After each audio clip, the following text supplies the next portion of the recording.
Hind public news देश और दुनिया की सही सटीक और अहम खबरों के लिए देखते रहिए हिंद पब्लिक न्यूज। हम दिखाते हैं हमेशा सच।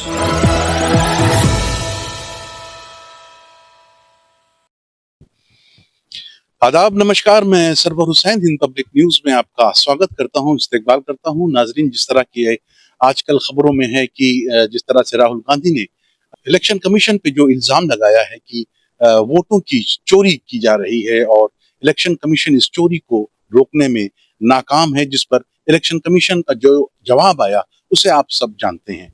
लेकिन जिस तरह से राहुल गांधी आजकल बिहार इलेक्शन को लेकर जो वोटर अधिकार रैली निकाल रहे हैं, उस पर क्या नजरिया है लोगों का और किस तरह से लोग इसे देख रहे हैं, पेश है ये खास रिपोर्ट।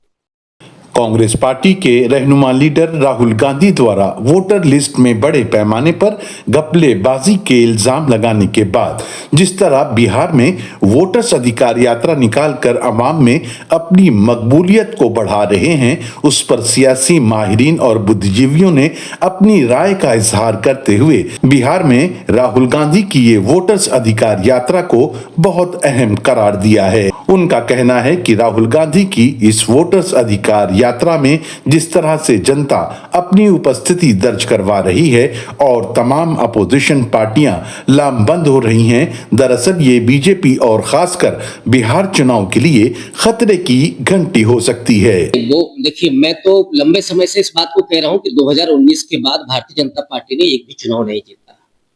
अब तो सबूतों के साथ राहुल गांधी जी सामने आ गए कि आप वोट चोरी करके और जो लोग हैं उनके वोट काट करके चुनाव जीत रहे हैं।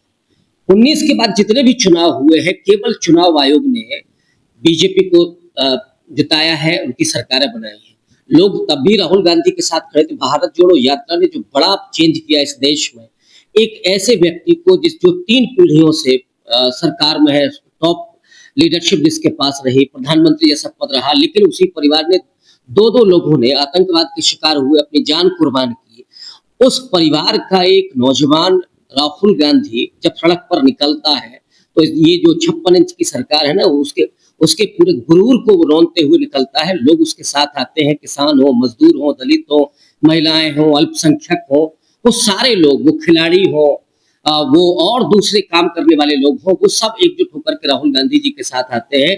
और उसके बाद ही नैरेटिव बदला, लेकिन चुनाव में हार हो रही थी, जीत नहीं हो रही थी।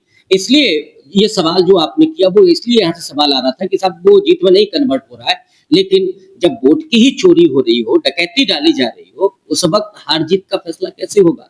जब अंपायर ही किसी पार्टी के साथ मिला हो, उस समय हार जीत का फैसला कैसे होगा? और इसीलिए ये लोकतंत्र बचाने की आखिरी लड़ाई के रूप में राहुल गांधी चुनाव आयोग को सीधे तौर पर चेतावनी देते हुए कि वो किसी भी बिल में जाकर के चुप जाएंगे लेकिन बख्शे नहीं जाएंगे। इसलिए उनकी जिम्मेदारी है कि वो लोकतंत्र को ठीक तरीके से चलाएं। और अब मुझे लगता है कि जो तूफान चल रहा है राहुल गांधी के पीछे, जो लोग उनके साथ आ रहे हैं, चाहे उसमें अम्बेडकराइट हो, चाहे उसमें सोशलिस्ट हो, या किसी भी विचारधारा के लोग हो, आरएसएस और हिंदुत्ववाद के खिलाफ जो लड़ाई लड़ रहे हैं सड़क से लेकर के और दूसरे जगहों तक, वो सब राहुल गांधी जी के साथ कदम से कदम मिला करके, और वो एक ऐसा नेता है जो अपने आप में बेहद डेमोक्रेटिक है। उनके साथ आने में लोग बहुत सहज महसूस कर रहे हैं। और अब मुझे लगता है कि वो मशाल जल रही है जिसकी रोशनी में इस देश के लोकतंत्र को बचाया भी जाएगा, और जो गुनहगार हैं, जो लोकतंत्र का गला दबाना चाहते हैं, उनको सीखचों के पीछे भेजा भी जाएगा। जो राहुल गांधी कह रहे हैं, राहुल गांधी के साथ साथ हम जैसे बुद्धिजीवी जो सोशल एक्टिविस्ट हैं, बहुत पहले से ये बात कह रहे हैं कि कंप्रोमाइज है चुनाव आयोग। जो राहुल गांधी जी ने पुख्ता जब सबूत दे दिए, इसके बाद उन्होंने मुखर होकर बोला, क्योंकि वो रिस्पॉन्सिबल पर्सन है और इस समय तो एलओपी है। और उनका कहना, और चुनाव आयोग का दूसरे दिन प्रतिक्रिया स्वरूप, 2-4 दिन बाद प्रतिक्रिया स्वरूप वो प्रेस कॉन्फ्रेंस करना और उसमें इस तरह के आरोपों को डिनाई, सिरे से खारिज करना, ये सही में लोकतंत्र के लिए खतरे की घंटी है। और हम लोगों को समझना पड़ेगा कि कोई भी विपक्ष का नेता एक संवैधानिक पद पे बैठा हुआ है, यदि इतने गंभीर आरोप लगा रहा है जिसको हम लोग समझ रहे थे कि इस तरह का कुछ गड़बड़ियां हैं, तो उस पे आपने प्रतिक्रिया ही नहीं दी, उसकी कोई इंक्वायरी नहीं की, उसकी कोई जांच नहीं की। आपने सीधे सीधे डिनाई कर दिया। आपकी पॉलिटिकल पार्टी है।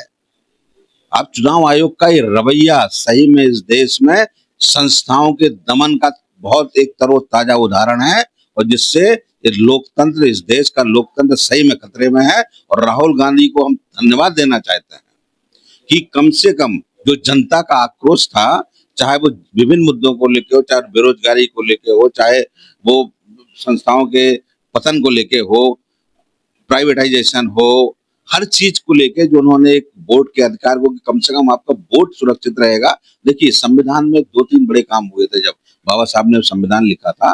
वोट का अधिकार का मसौदा यही था कि राजा का भी एक वोट और आपका भी वोट, दोनों के वोट का मूल्य बराबर है। तो जनता ही असली मानने में लोकतंत्र में शासक होती है।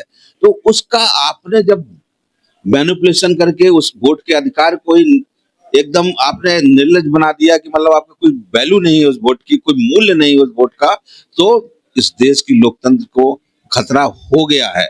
जैसे बीजेपी क्या है, आपने इतना मैनिपुलेशन है कि 1.25 लाख वोट बढ़ जा रहे हैं। ठीक है, ह्यूमन एरर होती है, जो उसमें बैठे होंगे ऑपरेटर, ह्यूमन एरर हो सकती है, लेकिन उसकी जांच करोगे ना भाई। लेकिन ऐसा थोड़ी है कि एक एक एड्रेस पे आपके 500-500 वोटर हो गए, आपको डुप्लीकेसी वोटर हो गए, 112 साल की महिला फर्स्ट टाइम वोटर हो रही है। ये तो हास्यास्पद है ना, और जिसको चुनाव आयोग स्वीकार नहीं कर रहा है। ये तो भला वो सुप्रीम कोर्ट का, न्याय व्यवस्था का, कि कम से कम उन्होंने ये कह दिया कि 65 लाख जो वोट कट रहे हैं उसका डिटेल सार्वजनिक करिए आप। और यदि वो सार्वजनिक करने के लिए नहीं करता तो खेल हो चुका होता। तो राहुल गांधी जी जो लोक अधिकार यात्रा निकाल रहे हैं, वो इस देश के भविष्य के लिए यात्रा है, इस देश को बचाने की यात्रा है, इस देश को सुरक्षित रखने की यात्रा है। हम हर पार्टी से अनुरोध कर रहे हैं, हर बुद्धिजीवी से कर रहे हैं, कांग्रेस, बीजेपी, बसपा, सपा, आरएलडी, किसी का मतलब इसमें कोई योगदान नहीं। देश से प्यार करते हो, देश को बचाना चाहते हो, तो इस देश के लोकतंत्र को बचाइए। इस देश का रिपब्लिक खतरे में है। रिपब्लिक में संविधान सर्वोच्च होता है। कि प्रधानमंत्री भी उसी संविधान को मानने के लिए मजबूर है, राष्ट्रपति भी उसी संविधान को मानने के लिए। संविधान से बड़ा, संविधान से ऊंचा कोई नहीं है। लोकतंत्र में एक थोड़ा सा डिमेरिट ये है कि आप संसद जो चाहे वो कर सकती है, लेकिन भारत में नहीं। भारत एक रिपब्लिक देश है, ध्यान रखिए, यही अंतर है थोड़ा सा। तो रिपब्लिक हमारा देश का खतरे में है। बाबा साहब ने ये रिपब्लिक शब्द जो दिया, इसकी, और देखिए जो हमारे चीफ मिनिस्टर ऑफ इंडिया है, उन्होंने कहा कि नहीं, संविधान सर्वोच्च है, संसद सर्वोच्च नहीं है। तो इस यदि ये भावना हमारे जो भारत के संविधान की थी, वो कंप्रोमाइज हो रही है, वो तो समझ लीजिए ये देश कंप्रोमाइज हो रहा है। तो इसलिए इसको बचाना जरूरी है। राहुल गांधी जिस तरह की रैलियां निकालने, इससे पहले भी वो निकाली थी रैलियां उन्हीं ने, और 3-4 हजार किलोमीटर का उन्हीं ने पद यात्रा की, पैदल चले साउथ में, और उसमें कामयाब रहे, बहुत बड़ा मजमा रहा है। इस बार अभी जो यहाँ शुरू हुई है रैलियां, बिहार में जो भी 2 दिन पहले हुई है, ये भी इसमें भी कामयाब हुए हैं वो काफी। लेकिन सवाल ये पैदा होता है कि मजमा एक अलग चीज है और वोटर एक अलग चीज, एक अलग शय है। राहुल गांधी के रैलियों में बहुत मजमा होता है और लोग पसंद भी करते हैं। वहाँ जाहिर है कि बिहार में लालू का खानवादा और ख़ानदान जो है वो पूरी तरह से वो उनके साथ में है और दोनों ने ज्वाइंटली की है। लेकिन ये मजमा क्या वोटों में टर्न अप हो पाएगा, ये कोशिश जो ऑर्गेनाइजेशंस हैं, पार्टीज हैं, उनके जो तंजीमी ढांचा है उसको करने की ज़रूरत है कि ये किस तरह से वो किया जाएगा। मुझे लगता है लोगों में अवेयरनेस आ रही है और लोग जो है वो कुछ तब्दीली के सिलसिले में सोच रहे हैं, और आप देखिए ये तो वक्त ही बताएगा कि क्या होगा, लेकिन उनकी रैलियां कामयाब होंगी। सर, एक आखिरी नोट, बिहार इलेक्शन के नताइज के बारे में क्या है? नताइज का तो देखिए कोई कुछ नहीं कह सकता, लेकिन नताइज ऐसा लगता है कि एनडीए की कामयाबी नहीं मिलेगी, क्योंकि वहाँ जो बुनियाद है वो लालू और इन सब की है। तो आमतौर से लोगों ने महसूस भी किया कि रोजगार नहीं मिला, नौजवानों के ऊपर लाठीचार्ज किया गया, और इस तरह से अवाम उन्नास को परेशान किया नीतीश सरकार ने। तो हमें नहीं लगता कि वोटर जो हैं वो एनडीए को वोट देंगे। Sarwar Hussain, Hind public news, Lucknow.